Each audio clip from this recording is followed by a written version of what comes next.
The blue lights hit your rear view mirror out of nowhere. 1 second you're just driving, maybe thinking about getting home, maybe half distracted by music or your phone sitting untouched in the cup holder, and the next second your stomach drops. You check your speed.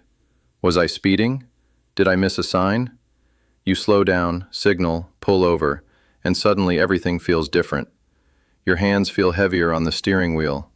Your mind starts racing faster than your car ever was. And here's the question I want you to really think about before we go any further. Have you ever been pulled over and felt like the officer was trying to get something out of you that had nothing to do with why you were stopped? If you have, I want you to share that experience in the comments, because what most people don't realize is that those moments, the awkward silence, the repeated questions, the subtle pressure, that's where everything important happens. And later on, I'm going to explain one specific mistake that drivers make in that exact moment that completely flips the situation against them without them even realizing it. Now let's slow this down and really walk through what's happening, because a traffic stop is not just a casual interaction. It's a structured encounter with legal boundaries, psychological tactics, and very real consequences depending on how you respond. Picture this. The officer walks up to your window. You've got your hands visible, maybe resting on the steering wheel like you've seen people recommend. Your heart rate is elevated, but you're trying to stay calm. "Good evening, do you know why I pulled you over?" That question right there is one of the most misunderstood parts of any traffic stop. Most people think it's harmless. Some think it's polite conversation. Others think if they just admit something small, the officer might go easy on them. But here's what's really happening. That question is not for information. The officer already has a reason, or at least a claimed reason, for stopping you. What they're looking for is your reaction, your tone, your willingness to talk, your ability to self-incriminate without realizing it. And this is where things start to separate people who understand the system from those who don't. If you immediately say, "Yeah, I think I was going a little fast," you just handed over an admission. You might think it sounds cooperative. The officer hears something very different. They hear confirmation. Now let's be clear about something. Being polite is not the same as being self-incriminating. You can be respectful without giving away information that can later be used against you. A simple response like, "No, officer," or even, "I'm not sure," keeps things neutral. It doesn't escalate the situation, but it also doesn't trap you. And this is where a lot of people get uncomfortable, because silence, or even partial silence, feels awkward. Humans are wired to fill silence. We want to explain ourselves. We want to justify things. We want to make the situation feel normal again. But a traffic stop is not normal conversation. Let me show you how quickly things can shift. The officer takes your license and registration. Maybe they ask where you're coming from, where you're headed, how long you've been driving. Individually, those questions seem harmless. Together, they're a pattern. They're building a behavioral profile. They're watching for inconsistencies, hesitation, nervousness. Now here's something most drivers don't realize.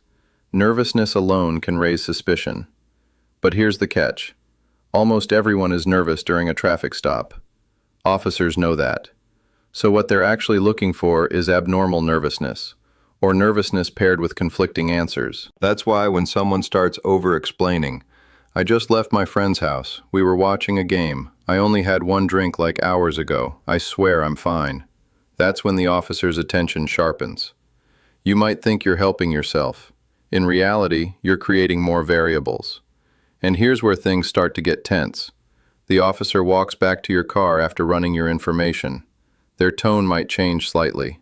Maybe they lean in a bit more. Maybe their voice gets a little firmer. "Mind if I take a look in your vehicle?" Now this is a critical moment.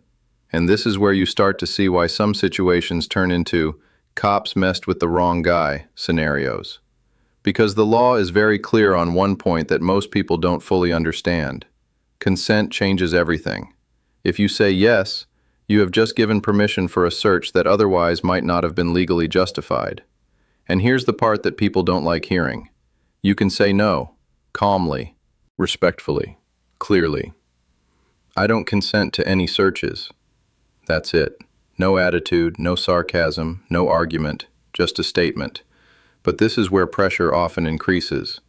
Why not? You got something to hide? That question is designed to make you feel defensive, to make you justify your refusal, to push you into either explaining yourself or backing down. And this is where people make the second major mistake. They start arguing. You don't need to argue. You don't need to explain.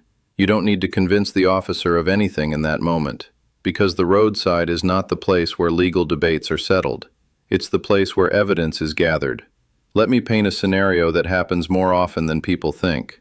A driver gets pulled over for a minor traffic issue, maybe a rolling stop, maybe a broken taillight, nothing major. The officer asks a few questions. The driver gets slightly nervous, starts talking more than necessary, gives inconsistent answers about where they're coming from. Now the officer's suspicion grows. They ask to search the car. The driver hesitates, then says yes, thinking cooperation will make things easier. The search begins. And here's the thing. Officers are trained to look for things that most people would overlook. Small items, unusual placements, signs of concealment. Even legal items can become suspicious depending on context. And suddenly what started as a simple stop turns into something much bigger. Now compare that to someone who understands their rights but doesn't escalate the situation. Same stop, same initial questions. But this driver keeps answers short, neutral, doesn't volunteer extra information. When asked for consent to search, they calmly decline.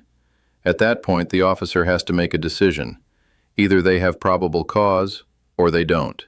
If they don't, the stop typically stays limited to its original purpose. And this is where you start to understand why some officers regret pushing certain individuals. Because when someone knows their rights, stays calm, doesn't get baited into arguments, and doesn't hand over consent, the entire dynamic changes. But let's not pretend this always goes smoothly. There are situations where officers push boundaries, where they repeat questions, where they delay returning documents, where they try to extend the stop beyond its original purpose. And here's where timing becomes critical. A traffic stop is supposed to be temporary and tied to the reason for the stop. Once that purpose is fulfilled, ticket issued, warning given, the detention should end unless there's a legitimate reason to extend it. But what does that look like in real life? It looks like the officer standing there, continuing to ask questions after handing back your documents. Hey, one more thing. That phrase right there has extended countless traffic stops, because now the interaction feels voluntary. But is it really? This is where people get confused. If your documents are returned and the officer says you're free to go, then continues talking, you have the right to leave. But most people don't. They stay. They engage. They answer more questions. And every additional second is another opportunity for something to go wrong. Now let's talk about something even more intense, being asked to step out of the vehicle. A lot of people feel like that's optional. It's not. Officers can legally order drivers, and in many cases passengers, to exit the vehicle during a traffic stop.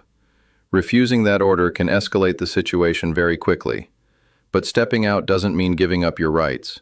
It just means the physical position of the interaction has changed. And this is where body language becomes extremely important. Hands visible, movements slow, no sudden gestures, no reaching into pockets without explaining what you're doing. Because from the officer's perspective, uncertainty equals risk, and risk changes behavior. Now let's go deeper into the psychology for a second, because this is where things get really interesting. Officers are trained to control the encounter. That's part of their job. They need to maintain safety, assess threats, and make decisions quickly. But that training also means they're constantly evaluating you. Are you cooperative? Are you evasive? Are you overly talkative? Are you unusually quiet? Every one of those behaviors gets interpreted. And here's the part most people never consider. There's a difference between asserting your rights and triggering suspicion. If you suddenly start quoting legal phrases aggressively or speaking in a confrontational tone, the officer may shift from routine mode into defensive mode. That doesn't mean you're wrong. It means the situation just became more unpredictable. And unpredictability is where problems happen. So when you hear stories about the wrong guy, it's usually not about someone being aggressive or confrontational.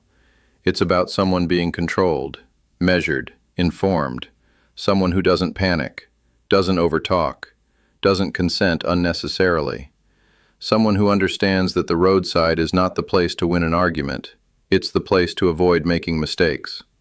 Let's go back to that earlier point I mentioned, the mistake I said I'd explain later. Here it is. The biggest mistake drivers make during a traffic stop is trying to talk their way out of it. Not aggressively, not rudely, just talking, filling silence, explaining too much, trying to sound cooperative by giving extra details. Because every extra word is another piece of information that can be interpreted, misinterpreted, or used later. And once it's said, you can't take it back. That's why the situations where officers instantly regret it often involve drivers who don't fall into that trap. Drivers who understand that less is more. Drivers who remain calm under pressure. Drivers who don't let discomfort push them into mistakes. Now, does that mean every traffic stop will go perfectly? No. There are still risks. There are still gray areas. There are still situations where things escalate despite doing everything right. But the difference is control. Not control over the officer, not control over the outcome, control over yourself, your words, your tone, your decisions. Because at the end of the day, that's the only part you can truly manage. And the next time those blue lights hit your mirror, that's the moment all of this becomes real again. Not in theory, not in advice videos, but right there, with your hands on the wheel, your heart beating faster, and a voice at your window asking questions that seem simple, but aren't.